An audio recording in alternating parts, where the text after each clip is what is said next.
Hello friends, Eli Hibbett here with the Pwn Your Homework Physics Series podcast.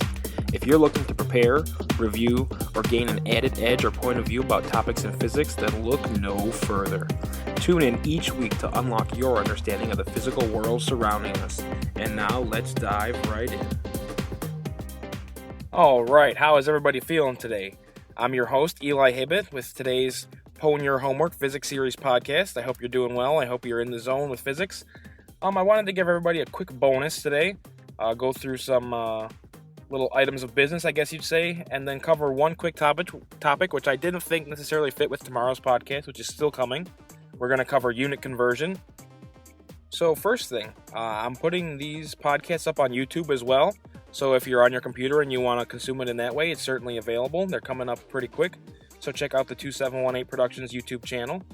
Also, if you're currently in a physics semester, I just want to say that I understand that we may currently be out of sync with what you're covering this semester, and I do have some other tools that might help you. So I'm going to include in the show notes over at pwnyourhw.blogspot.com some of the apps that I currently have out, which may be more in sync with what you're covering this semester.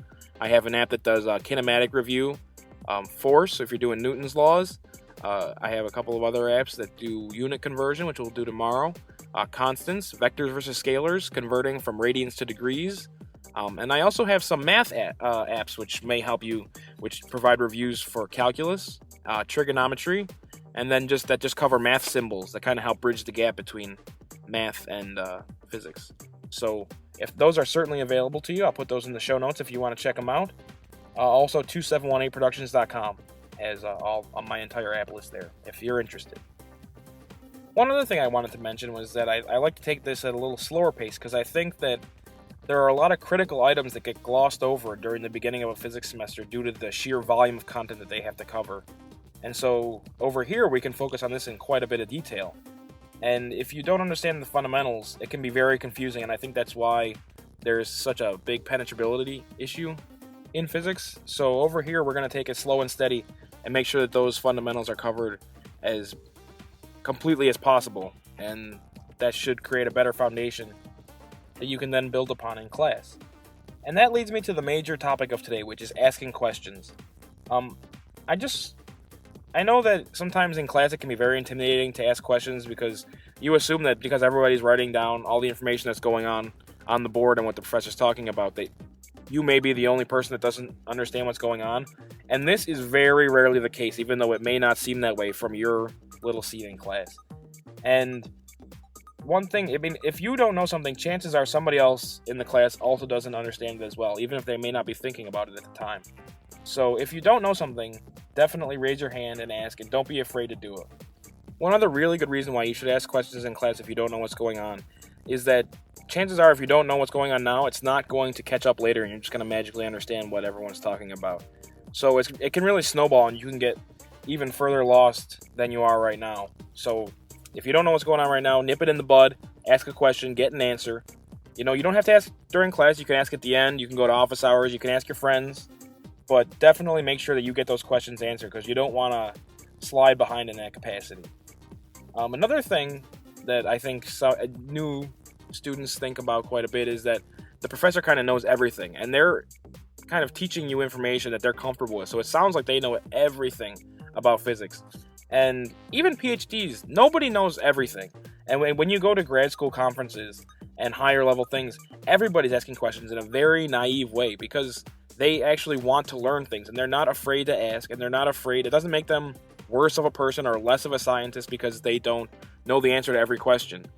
And so they're not afraid to ask, and people who take this approach get more answers and become better scientists, because the whole idea behind science is to find out things that we don't know about. You always start off with a question or a hypothesis and say, okay, how does this work? And then you say, well, I think it works this way. And then you either find out that you're right or you're wrong. And in class, it's heavily theory-based, and we already know the answers to a lot of those questions. So they can be answered. Do not be afraid to just ask those questions.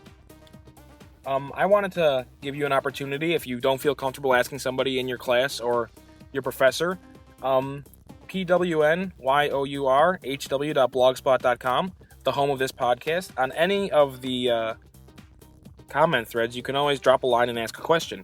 doesn't have to be related to the show in particular, but there might be other people out there with the same questions who have the answer, or I'll check it and I'll answer you. You can also reach out to me on Twitter at 2718productions with any of the questions that you're having with your physics semester. I mean, definitely, there are resources out there. The internet community is huge now, and you shouldn't have to feel alone going through this if you feel that way. So you can definitely reach out on my forums. You can reach out to your friends, your professors.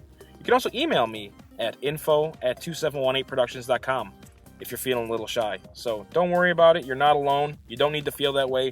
And asking questions is good. Don't ever let anybody tell you differently, because it's a really positive thing. And the more curious you are about the world, the more confident you'll be in the future.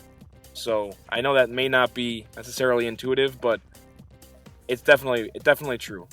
And the reason for that is when you ask the question, you usually wind up getting an answer in one form or another. You make the mistake, and then you correct, and next time you approach that type of topic, you know exactly where you were, and you say, okay, I have some experience that you can rely on, and you feel more confident about it. So, yeah, ask questions, get answers, do science. That's all I have to say about that for today. I just wanted to give you a little taste, and I'll see you again tomorrow with the units of measure conversion show. So, one last thing I wanted to do, my podcast is hosted through Podbean, and I have some people who have decided to follow me on there, and I just wanted to give them a shout out and say thank you for following me. You can check out my home over there at pwnyourhw.podbean.com, and here are the people that have already given me a follow. ZY0911, Zhang Y I Admin, Vaping Frenzy, Easy Like a Sunday Morn, Raul Morrow, Breaker, Mr. Tentacles, Eternity Science, SHEVCHYKV, and Greg D. Lee. Thank you so much, guys, for following me. I really do appreciate it, and it gives me a little bit of extra inspirato to put these things together. So if you're interested, you have a Podbean account, follow me over there, or on blogspot.com. You can also give me a +1 or anything like that. So thanks again for all the support, and I will catch you tomorrow, guys. Take care.